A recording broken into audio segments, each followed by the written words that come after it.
Welcome back to Wash Talk, everyone, the Carwash Podcast. I'm your host, Rich DiPaolo, and joining me once again, we have Jeff Pavone, founding partner of Amplify Capital Group. Always great to see you, Jeff, and I trust 2025 treated you and your team well. Rich, it has. We are for sure finishing up strong. So I would say it's a tale of two halves, right? The first half was kind of what I thought it would be, but the second half is exceeding expectations. So we're quite pleased. Yeah, let's jump into that a little bit. We're only a few days here into December, but big news coming across the wire from Amplify Capital Group. I understand you served as the exclusive financial advisor to Pete's Express Wash and its sale to Spotless Brands, and that was shortly followed up by another news release from your company. Served as the exclusive financial advisor also to Time to Shine Car Wash in its acquisition by Whitewater Express. And I know both of those acquisitions for both of those big car wash chains, Spotless Brands and Whitewater Express, provided a strategic opportunity to grow in different regions. So what can you tell us? Can you take us behind the scenes of these news releases and give us some better insight? I will. And you're seeing what I think where the market is today. You're going to see that there's a handful of the buyers out there, the private equity groups that got in there, like Whitewaters and Spotless of the worlds, and they basically decided they want to continue to grow. They want to grow their platforms out. They've sort of put behind them the noise of where Mr. Stock is trading today, and said we just got to grow. And so they want to, you've got a few groups out there that are going to take, they've done their diligence. They kind of swallowed off a lot of car washes early on. And then a lot of them just digested what they had, and they've got a better understanding what it takes to operate these things from a corporate level. And so now they want to step on the gas and really grow. But they're, when I look at the growth going on, it's not like before, right? Before, when you had the Take Fives of the world and Zips of the world, and guys were just buying to buy. Today, it's very, very, very smart buying that's going on. So they're disciplined buyers. And the chains that they bought, Pete's was a legacy chain in the Philadelphia market, one of the notoriously hard markets to get penetration in, and they had. And the family at some point they look at this legacy family and say, the dad's gotten a bit older, and at some point they just have no choice but to have an exit. And so they entrusted us to move on their legacy family business, and we're very proud of the outcome. Time to Shine is very similar. You got in both cases father and sons. And they've been in this car wash business for a long time as well. And it just came time for the family to make a family decision saying, this for us, we've ran this, we've had a nice run in the car wash business. It's time we've got to now we decide what are we going to do? They want to enjoy life. And so they thought it was time, and again, entrusted to Amplify to help them with a very smooth exit, and Whitewater was a great partner in that situation. So, but we're definitely seeing a tale of having a few very motivated groups to buying quality assets in quality markets, and those deals aren't going to get done. Yeah, it was certainly buyer beware. We saw a few, obviously, this year, 2025, as you mentioned, the first half of the year. We saw a bankruptcy by Zips. We saw Driven Brands exit the space and sell some locations to Whistle, which obviously flipped a few dozen of those locations. But, we also, in addition to Amplify Capital Group, making some news, Carwash.com and Professional Car Washing and Detailing also made some news, so to speak, this month when we uploaded our top 50 list of U.S. conveyor car wash chains. So Not sure if you had a chance to really dissect that list yet, Jeff. We only released it a few days ago, but what are your initial reactions when you look at that list? Obviously, Whistle propelled itself to number two, projecting 477 locations to end the year. Is there anything else that stuck out to you or surprised you on that list this year? Well, I mean, I think there's a lot of stagnant growth on that list too, right? So that probably is definitely sitting there, but you're definitely seeing the groups that we talked about earlier in the year that we thought would be accelerating growth. Quick Quack grew significantly. Club Car Wash grew in their brand, counter brand. They grew very quickly. And they're going to continue. So when we look at saying, okay, who's going to be taking the lead in this space long term, there's a couple of groups we talked about, and they did exactly what we talked about. And next year, I wouldn't be surprised if those are the same guys that are growing. I would say surprises, Tsunami. Surprise to a lot of people. We were in discussions. We knew they were looking at some major. They wanted to make a major play in the space. They've got a good financial backer. They don't play to be small; they play to be big. And they made an acquisition of 50 sites in that Take 5 deal. And so now they're a significant player, and I expect more of the same going forward. So you look at then you look at a couple of the other groups that have been active, the Spotless brands in the and Whitewaters of the world have gone out, and El Carwash. I think you're finding that that's sort of how we lay this thing out, is that you have kind of a third of these chains that are kind of moving forward and with a growth strategy. And that's exactly what we're seeing. And then you've got sort of a third of the chains that were just kind of, they really got more stress on them and not going to do anything. And then you got another third that is just sitting in kind of in the middle, growing very conservatively. So, I think we're going to see, starting going into 26, we'll see some, I think we'll see some pretty good shakeups.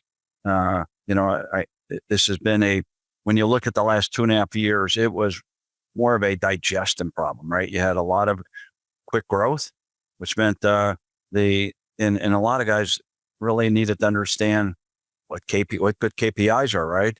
They needed to figure out where interest rates are going to go. Are they going up? Are they going down? I mean, there's nothing stable in this space. And then you had all of the divestitures of all the underperforming assets flood the market. And now what we're seeing is a very stabilized, I think, car wash market. The good buyers, quality buyers know exactly what to expect from operating car washes. They've got an infrastructure in place with good management. And I think those chains will now continue to want to get scale in this market, which I think you'll see that going into 2026. And when you look at the buyers that are growing and stable in this industry, Jeff, at the C-suite level, what are you noticing from those buyers? Are they more operator-led type companies, or are they taking people who have had experience in other markets scaling businesses? Are those the ones that are getting the stronger foothold nowadays? Yes.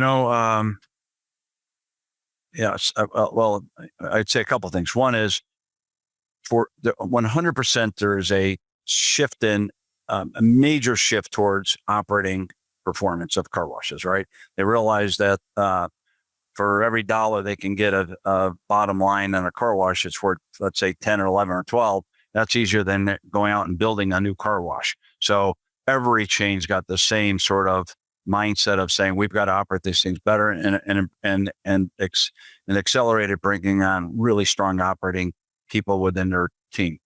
It's not to say they haven't brought outsiders in to on a C-suite level to help scale these businesses. So I think we're still seeing, there's still a lot of good companies out there, whether it's Superstar is another one out there, and some other groups out there, Jax and others that are growing.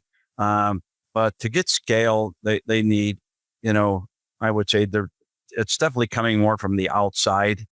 than inside, because they need professional leadership to really help scale. When you start getting 100 and you want to go to 200, 300, 400 or more, it becomes a fairly big business. And so, the leadership tends to come from the outside. Spotless brought their CEO in from Walgreens, right? And so there's definitely I would say a lack of that type of leadership in the car wash operating community, because we have typically small mom and pop chains. And so that's coming from the outside, but on the inside, there definitely is bringing in leadership on the operating side within the car wash community, and they're realizing the value that they bring to the overall team. Yeah, we saw that a little bit with Zips when they brought on Pete Nani this year. It doesn't hurt. But obviously, a strong real estate understanding and someone who has an expertise there, I see that that is a common theme at at some of these growing car washes as well. So yeah, you look at it, and I mean, Pete's great, understands operations and culture, and he's fixing a lot of, I think, what they. So in the case where Zips needed a real leader that understood car washing, he was able to bring in a good culture and understanding of KPIs, which is great. But on another change, you got to look at, they're dealing with Wall Street, right? They're dealing with credit mark, their credit, and the kind of complexities that they're dealing to scale their companies. That typically is going to be an executive from outside the typical car wash world that they're going to bring inside, that really help them deal with those third party resources. How much has the new administration helped in the financing markets? Is it become easier to scale and get financing these days with this new administration? Yeah, I mean, that's why when I say a tale of two halves, the first half, nobody kind of knew where we're going, right? Tariffs were kind of had this world paralyzed, thinking, what is it going to do? Is it going to kill us? What's going to happen? Sometime around June, when the nice, big, beautiful tax bill passed, and you see bonus depreciation come back, and you realize that tariffs weren't going to kill us. All of a sudden, everybody got back in the game, and I'll tell you, when you look at why would bonus depreciation be so important to the buyers coming back? Is because they now had a very marketable product. So when you buy it, let's say a chain of car washes, and you want to go sell the real estate, if you do it in a 1031 market, it's really attractive. It becomes one of the most attractive investments an investor can buy, because they're picking up the bonus depreciation. And so it's made selling these assets far easier than it was before, at much better cap rates. So it really improved the value of what these guys were buying when they were buying it with real estate. So it certainly has had a major impact. And then you see interest rates, at least trending down, not at a rapid pace, but certainly trending down. It brings stabilization. So, right now we're finding that the credit markets are healthy. They're available for quality acquisitions. And I would say, I don't see a slowing down coming anytime soon. Yeah, interest rates certainly something that we'll keep an eye on. I know it's not as low as President Trump would like, so I'm sure we'll keep an eye on that through 2026. And I definitely want to ask you some questions looking forward to 2026. Sure. But I'd like to keep you in 2025 for a few questions if we can. And you were nice enough to come on our podcast, Wash Talk, a few months back, earlier in 2025, and you said this. So we're anticipating a very, very, very robust, strong, probably the biggest finish of a year in 3 years coming in this last quarter of the year. So we're expecting great things to happen. So Jeff, what were you seeing early in 2025 that led you to that outlook? And as we wrap up the year, did quarter 3 and quarter 4 M&A activity in this space align with your early 2025 expectations? So the answer is spot on, right? We thought, we weren't sure we're the first half. We thought we were going to get. Actually thought as soon as Trump got in office, it was going to be off to the races, right? And then when all the tariffs started coming out, it really took time for the market to digest. So what you'll find, the financial markets are really easy to spook, and so that was something that put everything kind of on pause. So all the euphoria about Trump coming in office and M&A going to go crazy, and we all thought it was going to be Christmas a little earlier. That put it on pause. Our expectations is that it was going to be there was a very pent up demand. There was pent up from the seller side. So there's a lot of quality operators sitting on the sidelines because you weren't seeing big deals just weren't happening. 100 deals of 100 million or more. There was one deal sold by an operator in 2.5 years. We did that last December, Amplify, right?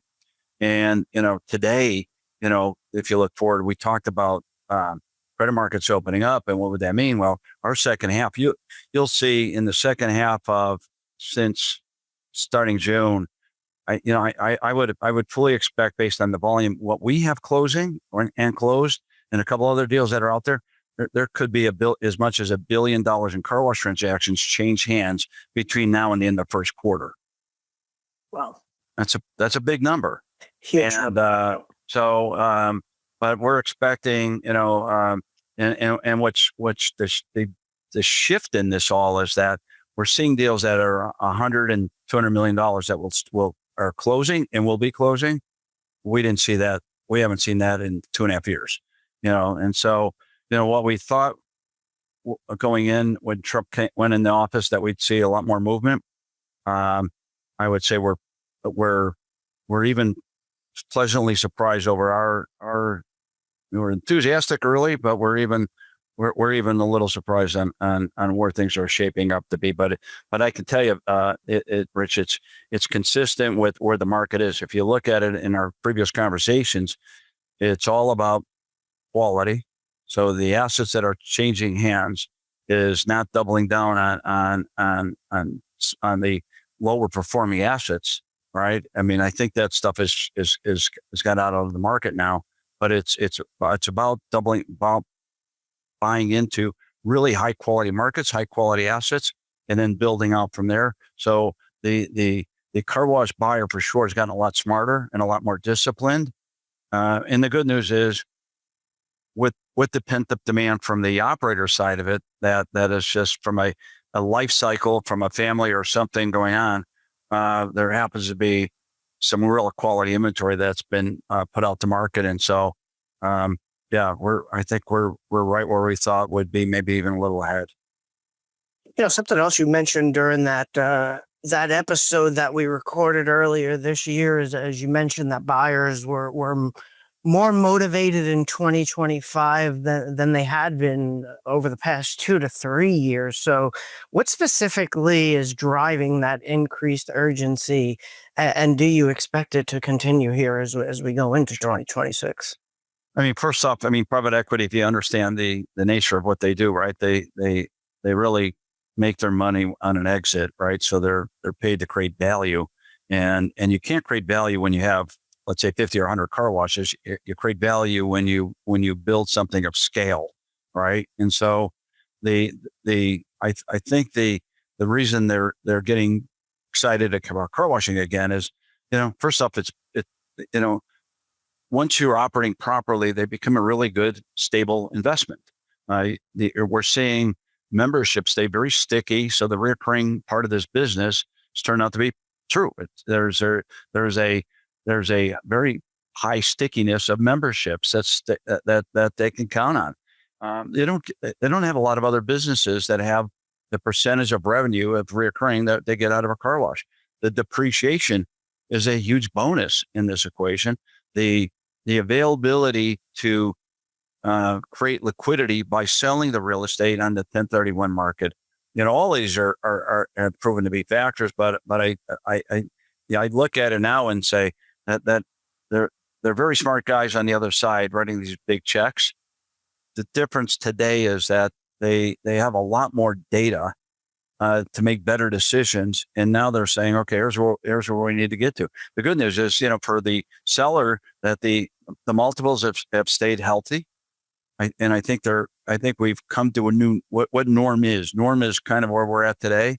I think when we look at the 2020, 21, 22, those are probably not norms, right? Those are kind of the exceptions as far as where the market was. But everybody settled down from both buyers and sellers' expectation.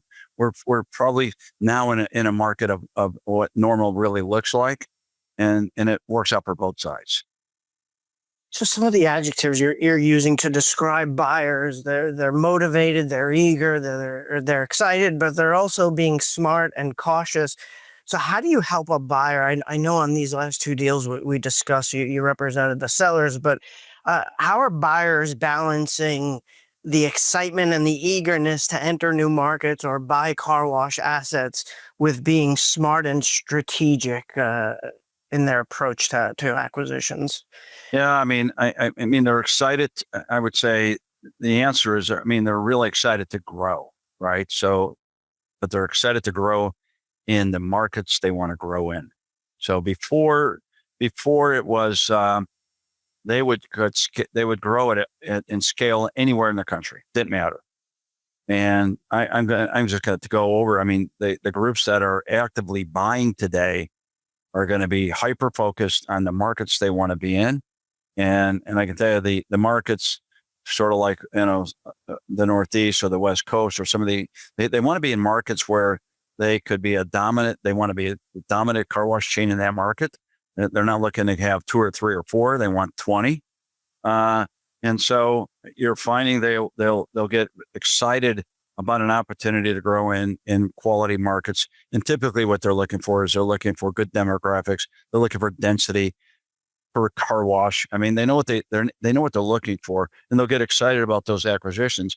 I would say there's been other markets and other deals that other companies have taken out to market that have got no traction.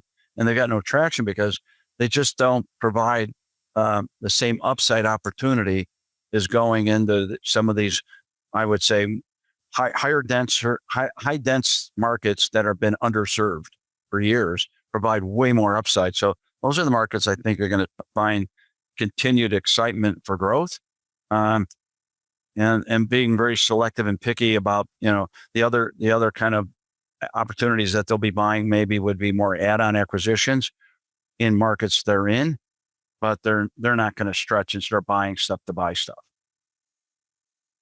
Now, I know Driven Brands is a publicly traded company, and it exited the U.S. car wash market, as we mentioned earlier this year, and its Take 5 car wash brand being acquired by Whistle Express. Just these last couple of days on the international front, Jeff, we saw news of Franchise Equity Partners announced the acquisition of IMO car washes from Driven Brands. So it appears Driven Brands, is moving out of the international market for car wash as well.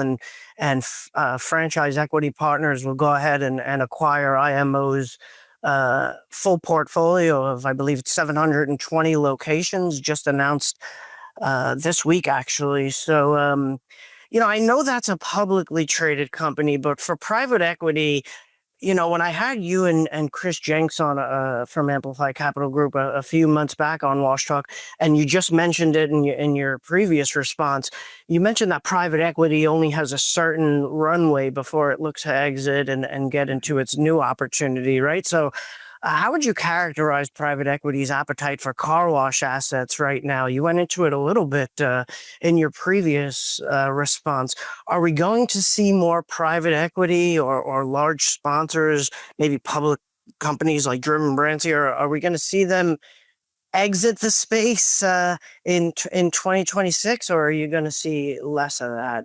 It remains to be seen. I think the public market's appetite for car wash chains has proven not to be as exciting as everybody thought, right? You look at Mr.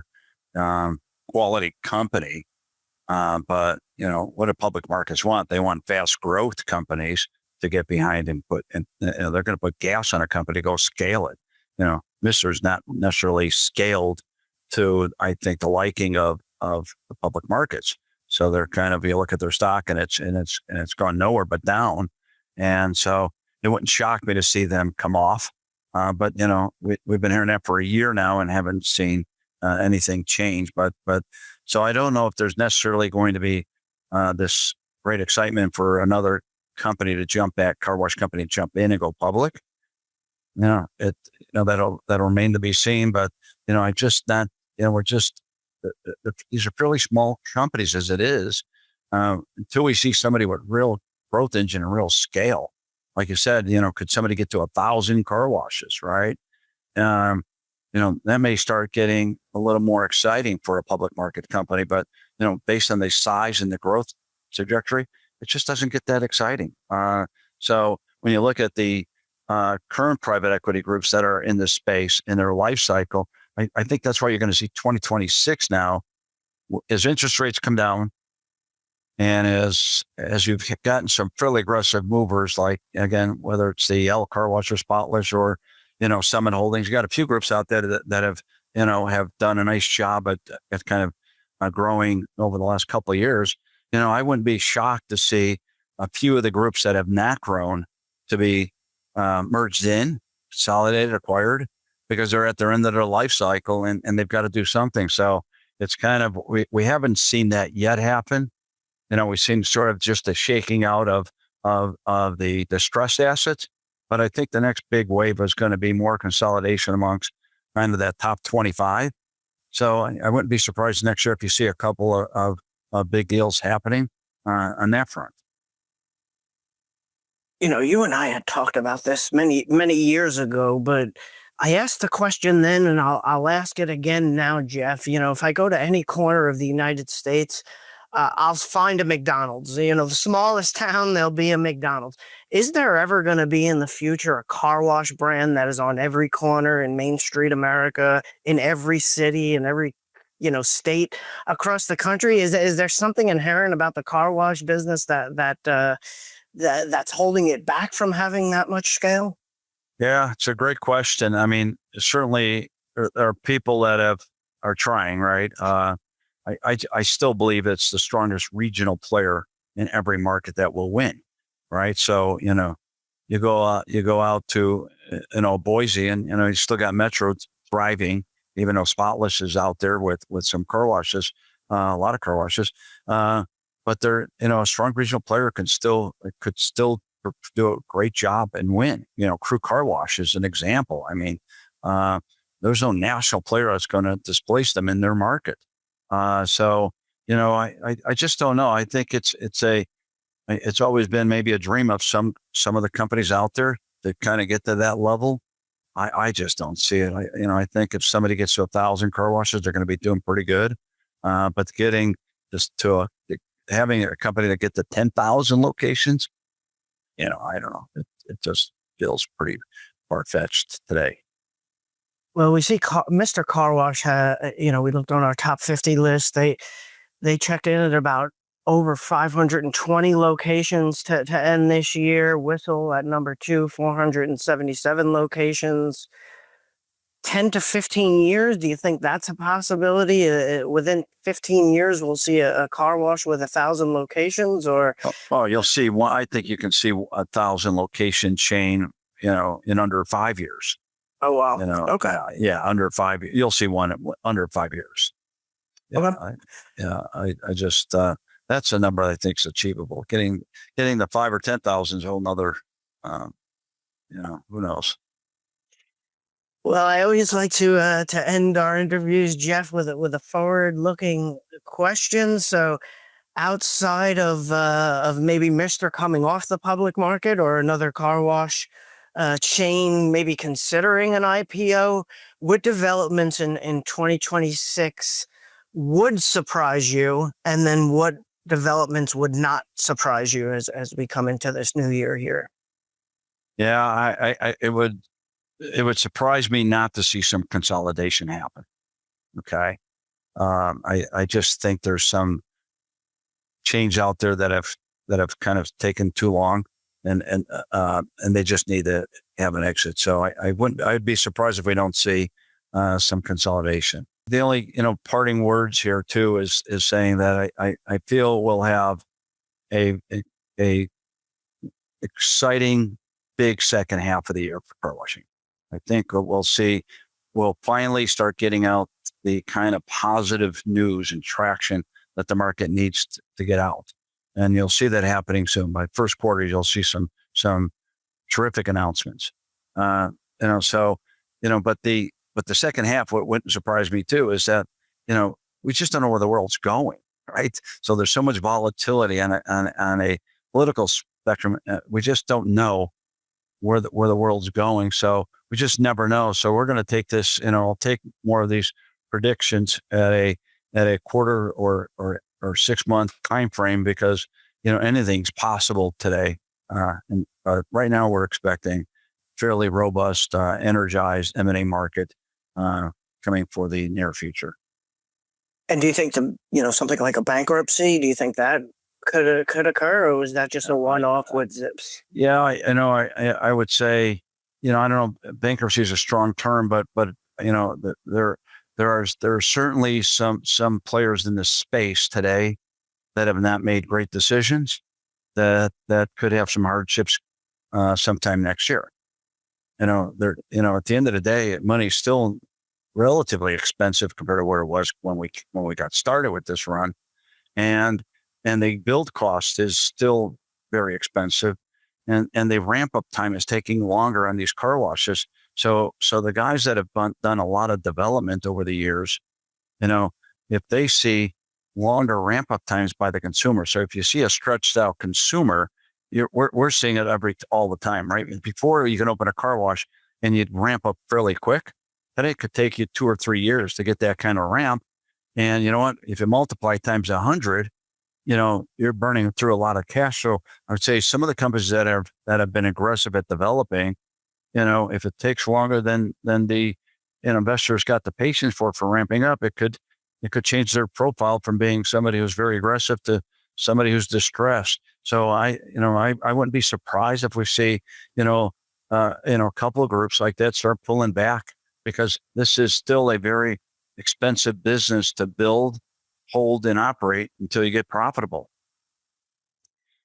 Yeah, we talked about the top 50 list before, and just my experience putting it together this year, Jeff. I can't remember another year where I saw as much flat, numbers. People were flat year over year growth, or just like 10 or fewer locations added.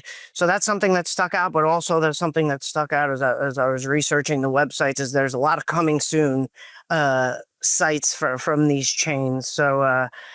So maybe 2026's list will look a lot different. We'll have to wait and see. Yeah, it's going to be, I don't see significant changes, because I think the guys there are the guys there, but there'll definitely be some changes, but not significant changes in ranking.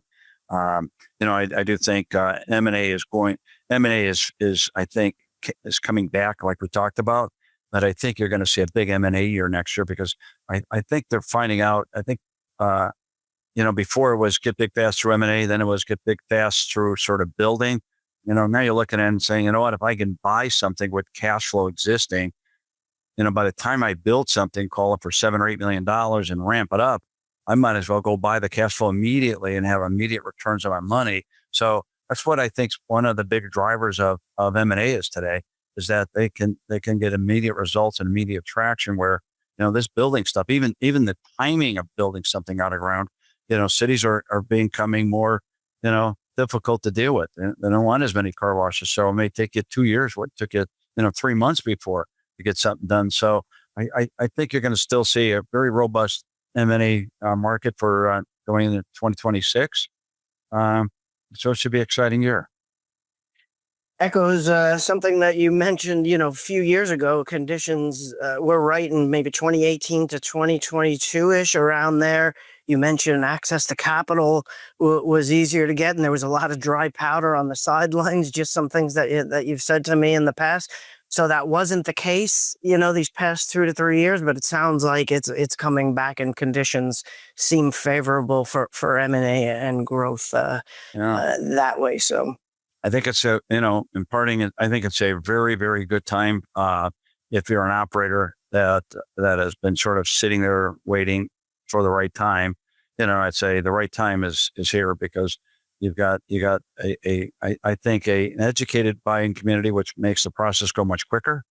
They'll pay for something that's quality. And I look at it, it's probably a pretty fair time to do a transaction, where, I couldn't say that a year or two ago.